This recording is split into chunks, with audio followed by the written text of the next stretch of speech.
नमस्कार मित्रांनो. आजच्या व्हिडिओमध्ये आपण चर्चा करणार आहोत 7 नोव्हेंबर ज्यांची जन्मतारीख आहे, त्यांचं संपूर्ण व्यक्तिमत्व, त्याचप्रमाणे येणारं संपूर्ण वर्ष हे नेमकं कशा प्रकारचं असेल, या संदर्भातली चर्चा आपण या व्हिडिओमध्ये करणार आहोत. प्रथमतः ज्यांची जन्मतारीख 7 नोव्हेंबरची आहे, त्या सर्वांना जन्मदिनाच्या मनापासून शुभेच्छा. येणारं संपूर्ण वर्ष हे तुमच्या सर्व इच्छा आकांक्षा पूर्तीचं ठरो, हीच आमची सदिच्छा. यांच्या व्यक्तिमत्वाबद्दल सांगायचं झालं तर नीटनेटकं असं व्यक्तिमत्व असतं. फॅशनबद्दल फारसे काही आग्रही नसतात. सोबत फॅशन करणं पसंत करतात. यांच्या व्यक्तिमत्वात एक गूढता असते. गूढपणा हा यांच्या व्यक्तिमत्वाचा अविभाज्य भाग आहे. इंट्रोवर्ट असतात. स्वतःमध्ये जास्त विचार करणारे असतात. म्हणजे समाजासमोर येणं किंवा चार जगांसमोर येणं हे यांना जमत नाही किंवा त्यापासून थोडंसं लांब राहणं पसंत करतात. परंतु मनामध्ये कायम विचारचक्र चालू असतं. बऱ्याचशा विचारांचं वादळ हे यांच्या मनात चालू असतं, परंतु बाहेरून ते तसं दिसून येत नाही. या व्यक्ती ज्या असतात त्या बऱ्याच प्रमाणात वैचारिक असतात. छोट्या मोठ्या गोष्टीबद्दल फार मनाने किंवा हृदयाने विचार करतात आणि इमोशनलपणा हा यांच्यामध्ये भरपूर असतो. आणि त्यामुळेच त्याच्याशी संबंधित दुःख ही यांच्या जीवनात बऱ्याच प्रमाणात येतात. एखादा व्यक्ती यांच्याबरोबर वेगळा वागला तरी त्याचं दुःख हे आयुष्यभर घेऊन चालतात.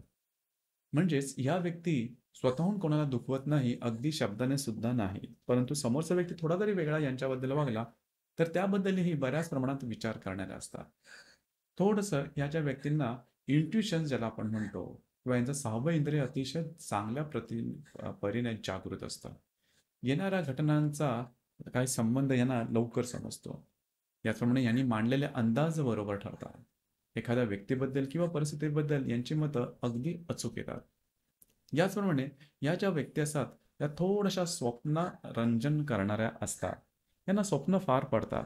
स्वप्नामध्ये दिसलेल्या घटना घडामोडी प्रत्यक्षात घडणं किंवा त्या अनुभवातून जाणं हा भाग सुद्धा यांच्या नित्याचाच असतो. आणि अशाच प्रकारचे जे शास्त्र आहे त्याच्याबद्दलचं अट्रॅक्शन यांच्यामध्ये दिसून येतं. यांच्याबरोबर बोलताना सुद्धा हे फार कमी बोलतात. मनातल्या गोष्टी फार काही सांगत नाही. या व्यक्ती कमीत कमी 2 ते 3 सिक्रेट तरी ह्यांच्या मनात अशी असतात की जे सिक्रेट्स किंवा जी गुपितं ही कुणाशीही शेअर करत नाही. मुळातच आपल्या मनातले सर्व गोष्टी समोरच्याला सांगितल्या तर समोरच्याच्या मनात आपल्याबद्दलची इमेज काय तयार होईल किंवा प्रतिमा काय तयार होईल किंवा तो मग आपल्याला जज करेल का, अशा प्रकारची एक अनामिक भीती यांच्यामध्ये कायम असते. थोडेसे दडपणाखाली वावरणारे असतात. कुठल्या ना कुठल्या गोष्टीचे सदैव दडपण यांच्यामध्ये दिसून येते. दुसरी महत्त्वाची गोष्ट म्हणजे आयुष्याच्या संदर्भामध्ये खूप काही मोठी स्वप्न यांची नसतात. तसं पाहिलं तर समाधानी असतात. स्वतःमध्येच ते गुंग राहणारे असतात. यांना स्वतःबद्दलचेच एवढे प्रश्न असतात की त्या प्रश्नापासून बाहेर पडणं कधी कधी यांना कठीण होऊन बसतं.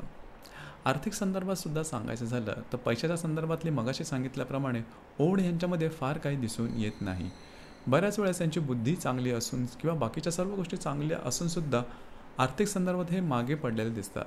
आर्थिक गणितं यांची सहसा जुळून येत नाही. तरी त्यांना त्याचा तसा काही फरक पडत नाही. मुळातच ह्या व्यक्ती थोड्याशा धार्मिक किंवा आध्यात्मिक बाजूला जास्त प्रमाणात झुकलेल्या असतात. आणि जगाच्या पलीकडे काय आहे किंवा मृत्यूनंतर आणि जन्माआधीचं जग नेमकं काय आहे ह्या प्रकारचे प्रश्न यांना कायम पडत असतात. किंवा कधीकधी स्वतःबद्दलच काही गोष्टी यांना समजत नाही.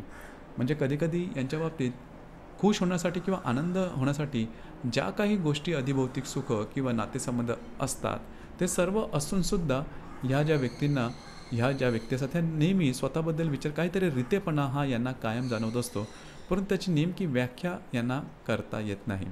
मुळातच स्वतःला वाटणारे जे अनुभव आहेत किंवा त्यांच्या ज्या भावना आहेत ह्या भावना त्यांना शब्दबद्ध करता येत नाही. त्यामुळे एक अपुरेपणा हा यांच्यामध्ये दिसून येतो. आणि त्यामुळेच थोडासा मितभाषीपणा किंवा अबोलपणा यांच्या संपूर्ण व्यक्तिमत्वात दिसून येतो. तसं पाहायचं झालं तर ह्या ज्या व्यक्ती आहेत या व्यक्ती मनाने खूप चांगल्या असतात. कुठल्याही इतर व्यक्तीबद्दलचा कोणाच्या इतर व्यक्तीच्या अपरोक्ष काही बोलणं किंवा कागाळ्या करणं हा प्रकार यांच्यात मुळातच दिसून येत नाही. परंतु या व्यक्तींच्या बद्दल भ्रांती खूप असतात. म्हणजे या व्यक्तींबद्दलचे गैरसमज हे बऱ्याच प्रमाणात असतात. अर्थात तसं पाहिलं तर ह्या व्यक्ती मनाने खूप स्वच्छ असतात. त्यांच्या मनात जे सिक्रेट असतात त्याचा दुसऱ्याच्या आयुष्याशी तसा काय अनुभव नसो, ते स्वतःचा शोध घेण्यामध्ये गुंग असतात. एकंदरीत सांगायचं झालं तर स्वतःमध्येच वावरणाऱ्या ह्या व्यक्ती जास्त प्रमाणात दिसून येतात. येणाऱ्या संपूर्ण वर्षात स्वतःच्या आरोग्याकडे थोडंसं लक्ष देणं गरजेचं राहील. साधारणतः एप्रिल 2025 नंतरचा कालावधी हा तुमच्यासाठी शुभफलदायी राहील. तुमच्या मनातील इच्छा आकांक्षा ह्या त्यानंतरच्या कालावधीमध्ये पूर्ण होण्यास मदत होईल. एकंदरीतच एक गूढ अशा प्रकारचं हे व्यक्तिमत्व असतं. धन्यवाद.